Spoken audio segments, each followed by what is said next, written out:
नमस्कार, मैं हूं रवि सक्सेना और आप मेरे साथ देख रहे हैं रुहेलखंड समाचार। इस समय लोकसभा चुनाव को लेकर के समाजवादी पार्टी और कांग्रेस के बीच गठबंधन हुआ है।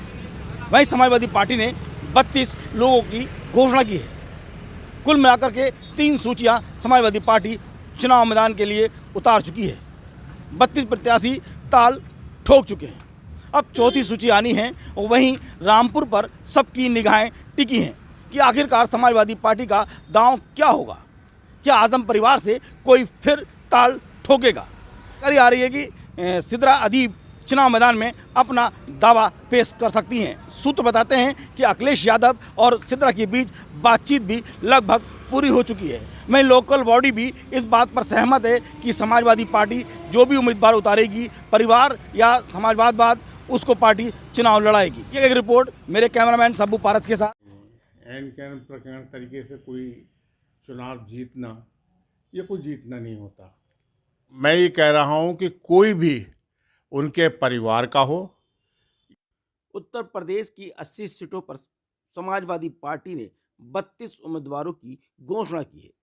यानी कि 3 सूची समाजवादी पार्टी ने अभी लोकसभा चुनाव को लेकर के जारी की है, जिसमें अखिलेश यादव, शिवपाल यादव, डिम्पल यादव जैसे बड़े नेताओं के नाम हैं।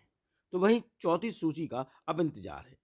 माना जा रहा है कि इस चौथी सूची में आजम खान के परिवार से उनकी पुत्रवधू को टिकट मिल सकता है। माना जा रहा है कि चौथी सूची में रामपुर का नाम भी शामिल होगा और इस बात के भी संकेत मिल रहे हैं कि अखिलेश यादव समाजवादी पार्टी से इस बार आजम परिवार को इस मैदान में उतारना चाहते हैं। लेकिन वहीं आजम खान इन दिनों सीतापुर की जेल में बंद हैं, तो अब्दुल्ला आजम हरदोई की जेल में, तो तंजीम फातिमा रामपुर की जेल में इस समय सजा काट रही हैं। तो वहीं इस हालात में क्या निर्णय होगा, ये तो भविष्य के गर्भ में छुपा है। तो वहीं योगी सरकार ने भी रामपुर की सीट को जीतने का मन बनाया है और आजम खान के किले कहे जाने वाले रामपुर को पहले ही ध्वस्त कर रखा है। लेकिन आजम खान की सीट और इज्जत बचाने के लिए समाजवादी पार्टी ने इस साफ संकेत दिए हैं कि रामपुर से इस बार आजम खान के परिवार से ही प्रत्याशी चुनाव मैदान में उतारा जाएगा। बहरहाल ये सब चौथी सूची आने पर तय हो जाएगा कि रामपुर से प्रत्याशी कौन होगा। लेकिन चर्चाओं का बाजार गर्म है कि आजम खान की पुत्रवधू चुनाव मैदान में। गोयल जी, अब जो चुनाव है, पूरे देश की निगाहें रामपुर पर टिकी है। देखिए, पूरे देश की रामपुर पर निगाहें टिकी हुई हैं और ये हमारी पार्टी समाजवादी पार्टी है। इसमें किसको आजम खान साहब टिकट देते हैं, चुनाव लड़ाने के लिए उतारते हैं, वो कोई भी हमारी पार्टी का कार्यकर्ता हो सकता है जिसको आजम खान चाहे गोयल जी उनकी पुत्रवधू भी हो। देखिए, मैं ये कह रहा हूँ कि कोई भी उनके परिवार का हो या उनके परिवार के बाहर, क्योंकि हमारे यहाँ ये मानना है समाजवादी परिवार होता है, किसी का अपना नहीं होता। वो उनके ऊपर है, वो कहीं से भी किसी को भी टिकट दे सकते हैं, किसी का।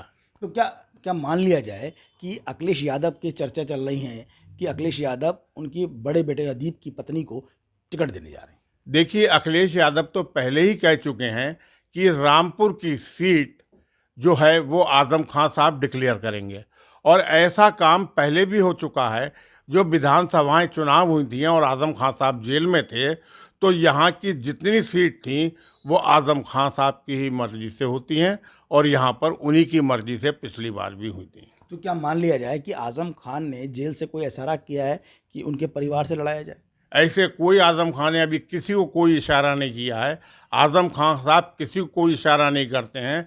उन्हें जो डिक्लेयर करना होता है वो तुरंत वहाँ से डिक्लेरेशन जाता है अखिलेश जी के पास। अखिलेश जी वहाँ से डिक्लेयर करते हैं आजम खान के कहने पर।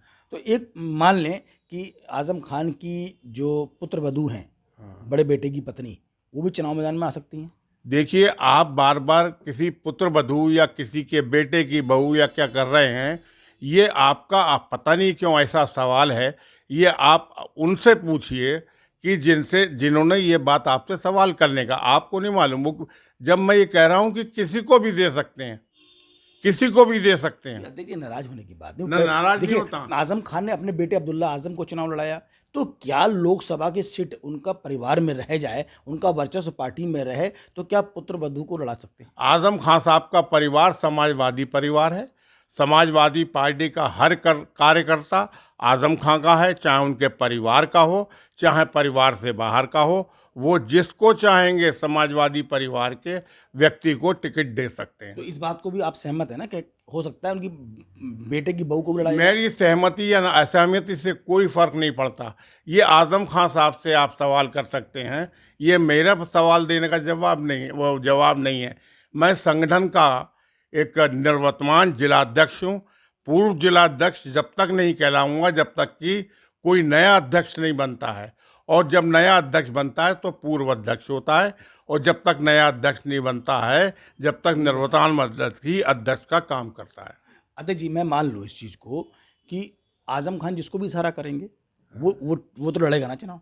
आजम खान साहब जिसको कहेंगे वही चुनाव लड़ेगा। जी हाँ, बिल्कुल, है ना, चाहे उनकी परिवार से कोई हो। चाहे परिवार उनका समाजवादी परिवार है, और परिवार में जिसको भी वो लड़ाएंगे वो लड़ेगा। ये हमारे साथ थे समाजवादी पार्टी के अध्यक्ष, जिलाध्यक्ष श्री वीरेंद्र गोयल जी, जिन्होंने स्पष्ट करा कि आजम खान का जो भी आदेश होगा, जेल से जो भी फरमान मिलेगा, वो शर्माते होगा, चाहे उनके परिवार से हो या समाजवादी परिवार से। नमस्कार, मैं हूं रवि सक्सेना।